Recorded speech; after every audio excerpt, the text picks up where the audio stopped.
You are in modern Alexandria, Egypt. 5 million people living on top of a city the world only remembers for a library that burned. But here is what almost no one tells you. The burning is a myth. And the real Alexandria, the one that actually existed, was something so extraordinary, so deliberately engineered as the greatest city on earth, that the truth is far more astonishing than any legend. At its peak, around 200 BC, Alexandria was home to between 500,000 and 1 million people.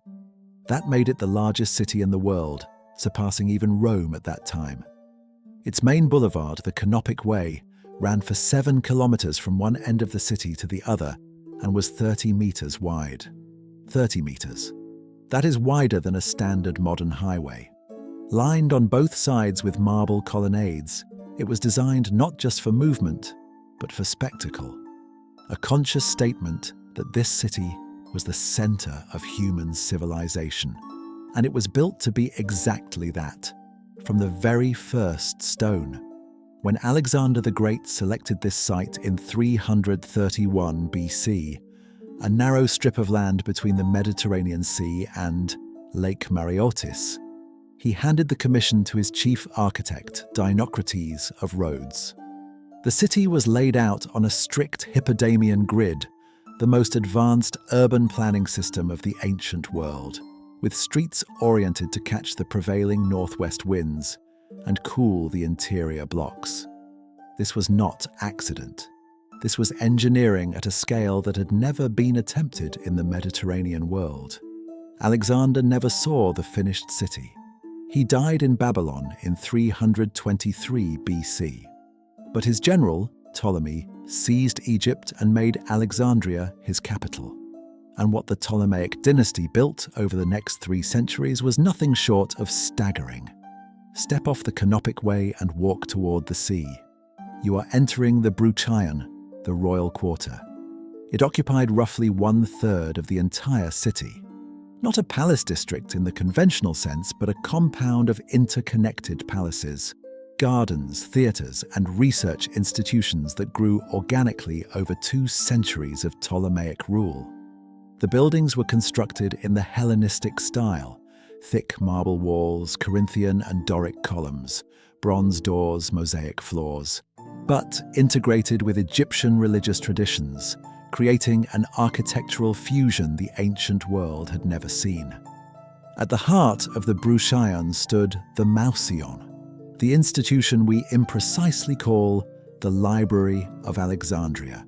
It was not simply a library, it was the world's first state-funded research university. The Mouseion included lecture halls, dissection rooms for anatomical research, an observatory, a botanical garden, and a zoo. Scholars were given free housing, free food, and a stipend, all paid for by the Ptolemaic state. At any given time, between 30 and 50 of the most brilliant minds alive were living and working within its walls. And the collection. By the reign of Ptolemy III, the library held an estimated 500,000 papyrus scrolls. To understand what that means, a single scroll typically contained 1 book of Homer. 500,000 scrolls represented the near totality of recorded human knowledge in the ancient world. Mathematics, medicine, astronomy, philosophy, geography, drama, engineering, history. But how did so many scrolls end up here? This is where Ptolemaic law becomes extraordinary. Every ship that docked in the harbor of Alexandria, one of the busiest ports in the ancient world, was subject to a mandatory search. If any books or scrolls were found on board, they were immediately confiscated by state agents.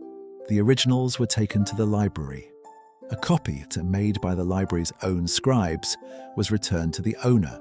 The copy, not the original. The state kept the authentic document and returned the reproduction.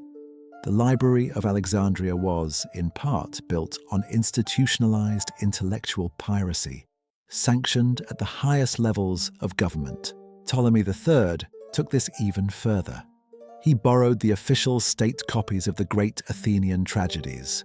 From Athens, paying an enormous deposit of 15 silver talents as guarantee of their return. He kept the originals. He sent back copies. He forfeited the deposit deliberately. The most valuable literary documents in the Greek world were considered worth more than 15 talents of silver. Walk now through the Jewish quarter, which occupied the northeastern section of the city. Alexandria had one of the largest Jewish populations in the ancient Mediterranean.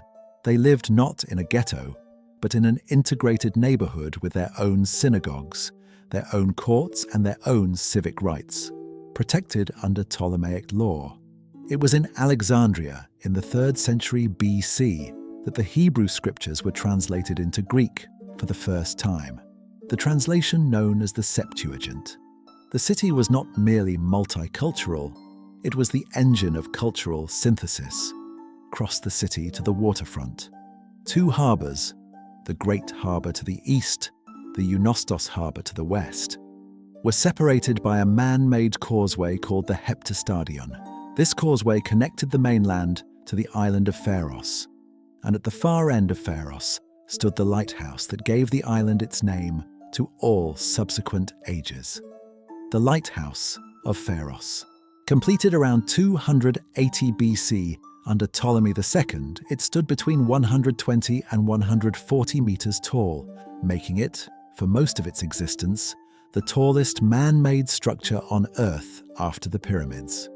Its construction used a combination of local limestone and granite, with a base that was square, a middle section that was octagonal, and a top section that was cylindrical, a tapering 3-part form that would directly influence lighthouse design for the next 1,000 years. At its peak burned a fire, and by some ancient accounts, a system of polished bronze mirrors amplified the light to a range of 50 kilometers at sea. Ancient writers called it one of the 7 wonders of the world, and it earned that designation not through mythology, but through precise, verifiable engineering. Come back inland, away from the harbor to the Rhakotis quarter, the oldest part of the city, where Egyptian Alexandrians lived alongside the Greek settlers. Here the architecture softened.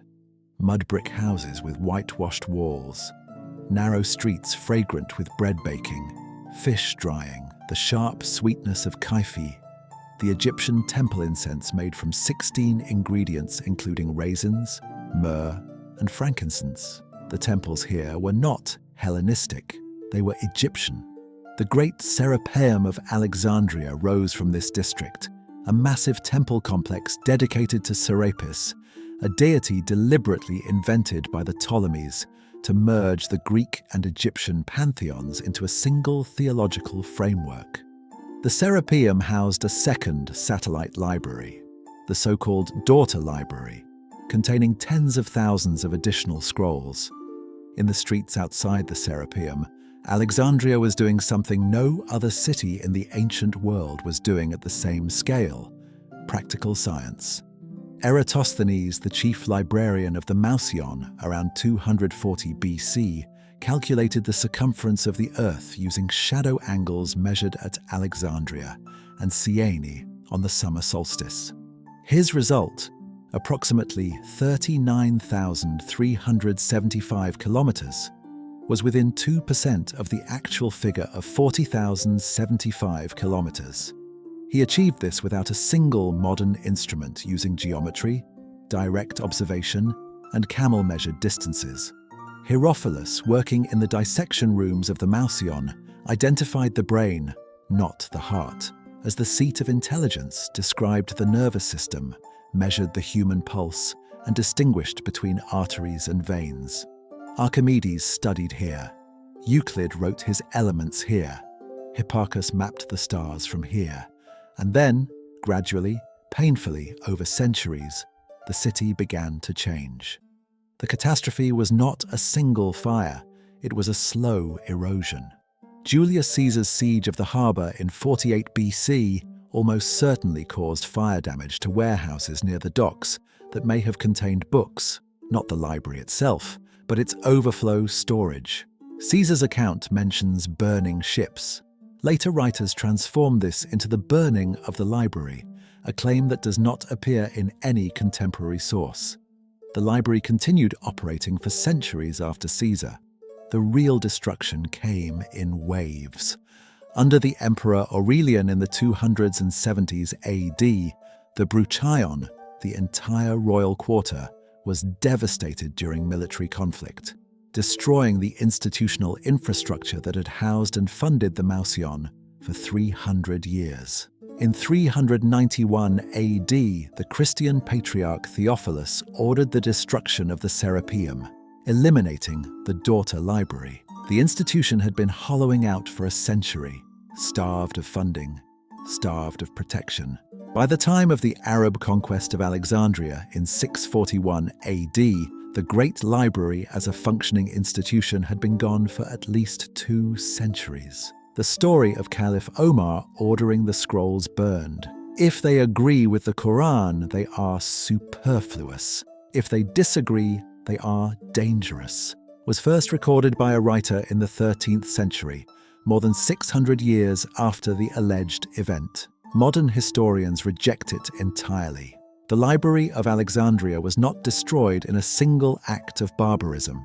It died the same way institutions always die, through neglect, underfunding, and the slow collapse of the political will that had created it. What was lost is incalculable, not just scrolls, but the ideas inside them. Works of Aristotle that survive today are perhaps 1/5 of what he actually wrote. We have 7 plays by Sophocles. He wrote over 100.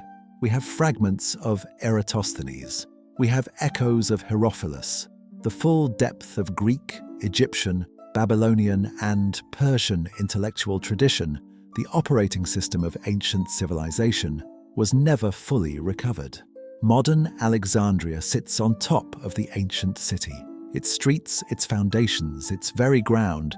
Archaeologists excavating beneath apartment blocks and parking lots have found mosaic floors, marble columns, the outlines of Ptolemaic street grids still visible in the modern city plan.